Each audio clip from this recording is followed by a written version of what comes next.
Are you ready for a change? Are you ready for your life to turn around? Are you ready for things to happen to bring you great success, to see your dreams and visions come to pass? Then you are at the right place at the right time, listening to the Julie Tussey Show podcast. Welcome. And while you're here, please subscribe and leave us a good review. Also, let your friends and family know about the Julie Tussey Show. Get on the Julie Tussey train. We're going somewhere, baby.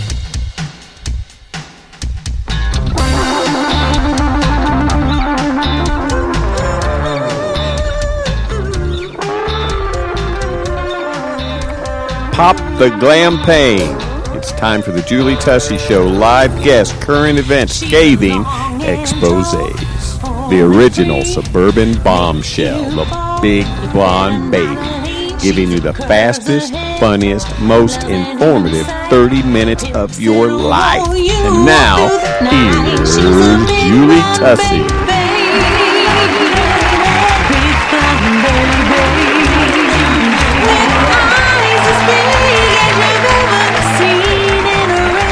Hey, it's Julie Tussey. Thank you so much for joining me here on the Julie Tussey Show. I am so glad to be here with you. Now, we've been doing an amazing thing for the beginning of 2020. We are in the new era of the Roaring 20s, and we are so happy to share with you about some health and fitness, baby. I'm talking about some health and fitness. Now, you may or may not have realized, but I struggled with weight loss for 4 years, going through perimmenopause, super severe, and then finally going through menopause. And yes, I'm 30. Wink, wink. Yes, the multi-talent God has given me, pulling that one off. Anyway, we've been sharing with you 3 of the podcasts that I had done early on when I began podcasting 4 years ago. And it is my 3 keys to success in losing weight after 30, after 40, after 50. It would work after 60 and 70. I mean, these are keys that as a woman, you have to know when you're 20 and you're even in your early 30s. Things start changing about 35, okay, you guys? Things start changing. And you've got to find different ways to lose weight. The things I did when I was younger, they don't work anymore. I mean, I can do them for months and it does not work. So I wanted to pull these out and share them with you. So today, we're giving you game changer number 3, the third key to losing weight after the age of 30. It's called intermittent fasting. Get ready. You're going to love this. Thank you so much. I am so privileged to be here with you on the Julie Tussey Show. I love doing the podcast. My whole goal in life is to help you have a better life and maybe to learn some of the things that I might have learned the hard way, save you a few scrapes and bruises. We've been talking about how to lose more weight on the Julie Tussey Show. I had a little trouble losing weight for the last 4 years, and I have found 3 steps that have totally, completely changed my life. We've talked about in episode 47, part 1, which was the lose more weight by increasing your protein. Then we talked in episode 48 about part 2, which was lose more weight by cutting sugar. Today, we're going to talk about lose more weight by intermittent fasting. I'm Julie Tussey, smart enough to be a blonde. There's nothing more powerful than love and acceptance. Find it in abundance here on the Julie Tussey Show. I can parallel park my Cadillac and stilettos with a baby on each hip, sipping my Starbucks and managing 2 companies all at the same time. I am an American woman. Need I say more? Pop the glam pain. And we're back on the Julie Tussey Show talking to you today about a 3-part series, and this is the 3rd part. Woo woo! This is the 3rd part of how I finally was able to find some keys to help me lose weight. I had done a lot of Weight Watchers over the last 4 years, a lot of exercise over the last 4 years, and I have lost the same 10 pounds, it feels like 1,000 times, but probably several times where I would go down 10, maybe 14 pounds, then I would plateau and regain that weight. And it has been so frustrating because I have been so so disciplined when I am trying to lose weight. I really apply diligence, and it's been frustrating to me. So I've been talking with Heather Robertson of halfsizeme.com. I always talk about her because she's just got it going on. She lost 170 pounds 5.5 years ago and has kept it off. She is just down to earth. The things that she shares in her podcast, you need to look her up. The things that she shares in her podcast are so, so relatable, so real, so actually applicable to our lives. And so she kind of took a look at my diet, and I even gave her one where I was like on a Frito thing, even though I would count my calories. I was having Fritos every day. She calls those fun foods. But she looked at my diet and she made some suggestions. And two of the suggestions that she made was increasing my protein and cutting sugar. And oh my gosh, talk about a difference in my life. Now, the cutting sugar thing, that was pretty tough. I have to admit that is tough, but I have already gone basically gluten-free, or I would say truly wheat-free. And today is my 1-year anniversary of being wheat-free, so yay! Hi, it's Julie Tussey. I want to remind you to go to thejulietusseyshow.com and join the mailing list. Also, see all the fabulous cooking you want to see on youtube.com/C/TME-TV.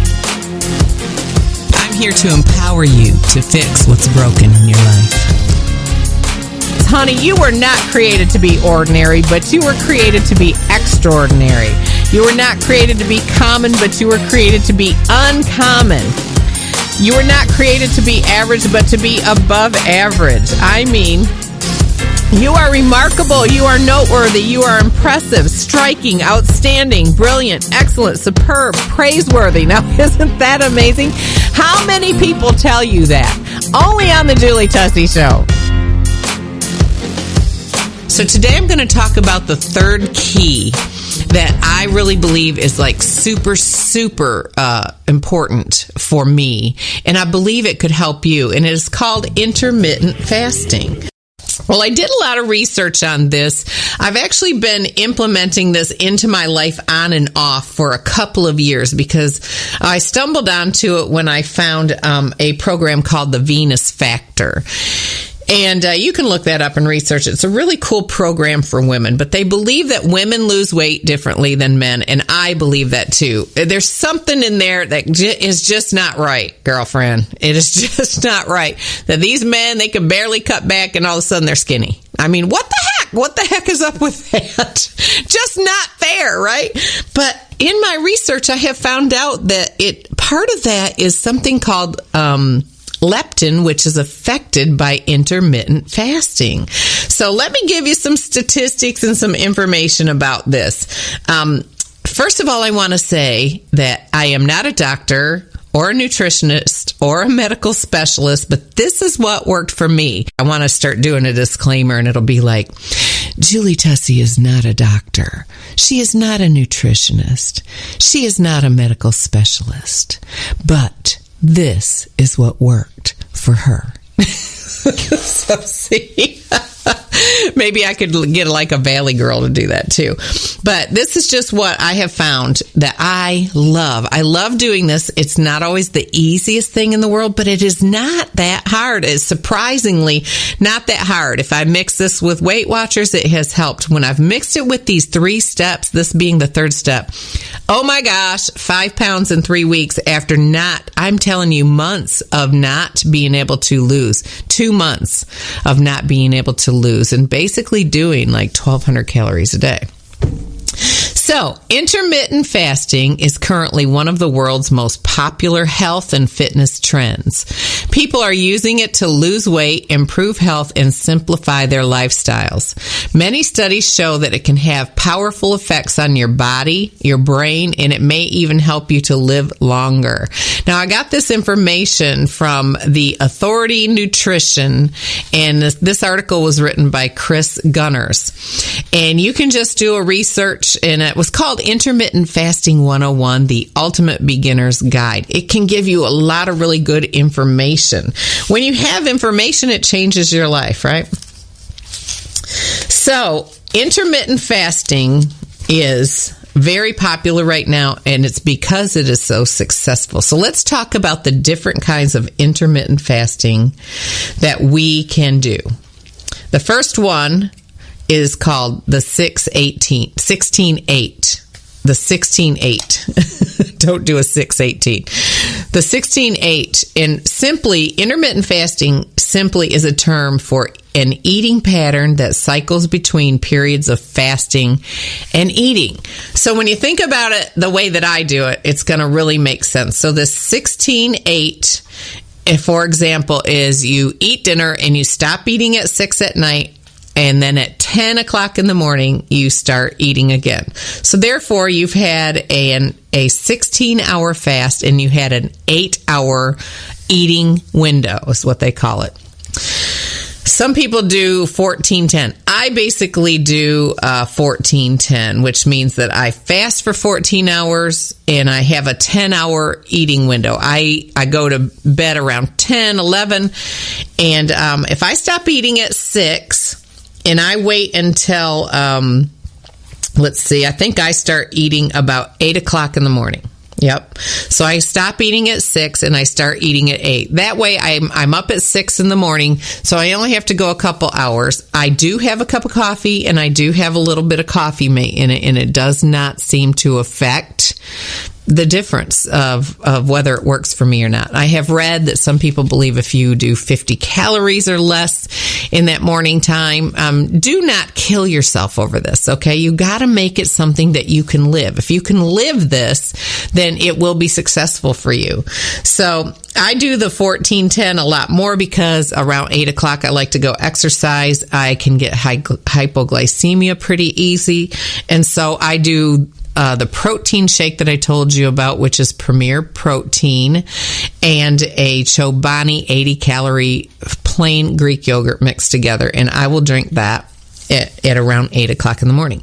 Now, if I'm home in the office and I'm not even hungry, I'll go as long as I can before I eat, but I try to not go too far so I don't binge. I mean, you don't want to go through all this all night long fasting and then get up and blow it by waiting so long that you can't. So plan. You got to plan a little bit. Some people do something that's called the 24 intermittent fasting, and the 24 means that they'll go 20 hours with eating and then have a 4-hour window. I can't go there. I just cannot go there.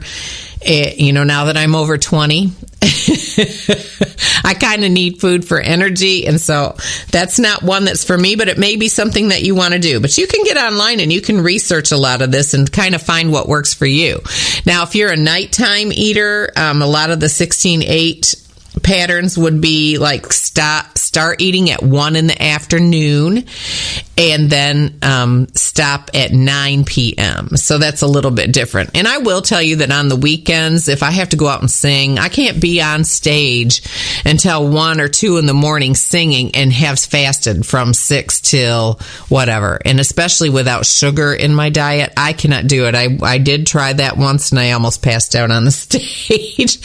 So I'm like running off the stage, grabbing a banana, thank God that I had in my purse, because I totally completely bottomed out. So sometimes on the weekends, if I'm busy, I won't do the 6 o'clock time. I may do 9 o'clock and then try to go at least 8 hours or 10 hours. And so I make it fit my life. But I will tell you that when I do this, when I get up in the morning, I can literally feel I'm going into a fat burning mode. And the great thing about it is, I don't know about you, but if I got up in the morning and I tried to fast all day long, I would just be killed by the end of the day. I don't think I could function. My brain wouldn't think properly. I would have to, I basically just have to be homebound and not do anything, not do the podcast, not do anything. And that wouldn't work for me. But the cool thing about intermittent fasting is that it happens while you're sleeping, the majority of it. And it does bring on that whole topic of skipping breakfast. I'm sorry, but I do not believe that I have to have breakfast, and I feel like I actually lose weight better if I don't have breakfast. I can go longer. So, I mean, I'm still eating my shake, having my shake by 8 or 9 o'clock in the morning. No big deal. If I can go till 11 and make it till lunch, I will. What that does is that helps me to cut down on my calories. So let's talk about a couple other ways that you can do intermittent fasting. I like the every night at 6 p.m. thing. Some people I have friends that just made this change and didn't change anything else, and they lost a lot of weight because it cuts down your calories when you have less of a window to eat in. Like, I'll be working and I look up at the clock and it's 4:30 or 5, and I'm like, oh my gosh, I better go get something to eat because this is it for the day for me. And once your body gets used to it, you're good. You're good. And I will suggest when you're first starting, maybe the first week, if you're like me and you stop about 6 or 7 and you go to bed at 10 or 11, if you are feeling really bad, just have like a quarter cup of a skim milk or something, just a little something to boost your sugar until your body gets used to it. It's really, really awesome. And that, I'm telling you, that's not going to make a big difference. I'm Julie Tussey, smart enough to be a blonde. So the other two kinds of fasting for intermittent fasting are these. One's called Eat, Stop, Eat. That is fasting for a 24-hour period, 1 or 2 days a week. Example, skip your dinner one day and then don't eat again until dinner time the next day. That's not something I can do, but that is something that a lot of people do. The third kind of intermittent fasting is called the 5-2 diet. On 2 non-consecutive days of the week, only eat 500 to 600 calories and then eat normal on the other 5 days. Well, honey, ain't going to be no normal eating for me. I always have to be on MyFitnessPal watching what I'm eating because honestly, I end up not eating enough calories most of the time. And that's just as detrimental to your diet as eating too much. Or you end up with too many calories on this kind of thing. So if you're going to do the 5-2, definitely chart your calories. Find out what your maintenance calories are. Find out what those are and reduce it by 500 calories a day. That should give you a nice steady 1 pound a week loss if you do that. And kind of know your numbers. Do some research and educate yourself, baby.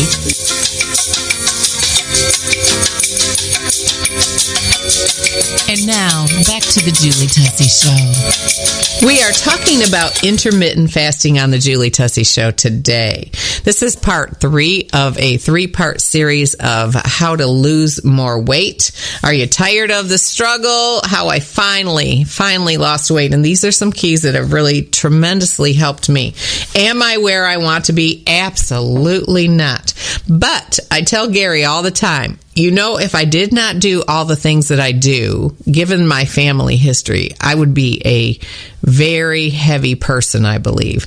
I really fight to stay where I am, and I'm more than I want to be right now. But everything that you do, it counts. And every year that I get older and I don't gain weight, yay, right? Yay. But I truly believe that I am going to reach my goal and I am going to get more and more weight off. And I am so inspired by this 3-part series because this is actually helping me to lose weight. Now, just an off note, I am not in a hurry. I want to be like my goal weight overnight, but it's not going to happen. It is not going to happen. I have things working against me. I have perimenopause working against me, and maybe you do too. I have a busy schedule. I have a stressful life because of our companies and our kids. All of those things add up. So I have come to the realization that it took me a lot of years to put weight on, and it's okay if it takes a year or 2 to get it off, but at least if I lose it that way, I'm learning as I go how to keep the weight off. So we're going to do another podcast about losing weight, The Maintainer's Way. That is a book that Heather Robertson wrote, and I may see if she'll come on and do the show with me.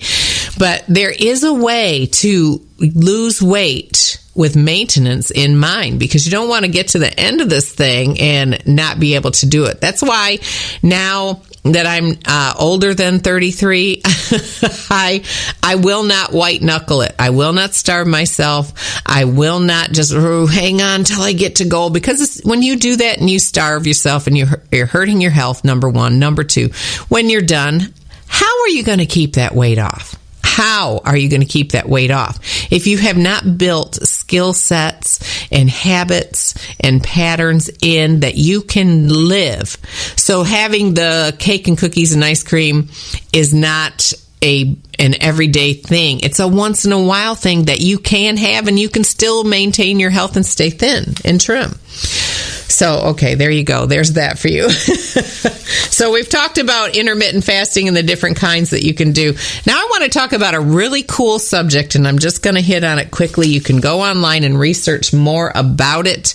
But I learned it from the 12-week fat loss system by the Venus Factor. I'd learned about it, and that's a pretty cool program, kind of strict, but it's pretty cool. Got a lot of good information from it. But there is something in your body called leptin. Leptin is a Greek word for the Greek word for leptin is leptos, and it means thin. Leptin puts the brakes on hunger by sending a signal to the brain when your body's energy levels have been met. You can become leptin insensitive and stop hearing the signal in your body. So that's part of why we gain weight as women. It's not a fair thing, but when it comes to leptin, men, their bodies are more sensitive to leptin so that they feel full easier. They know when to stop eating. And all this leptin actually comes from your fat cells and sends signals to your brain.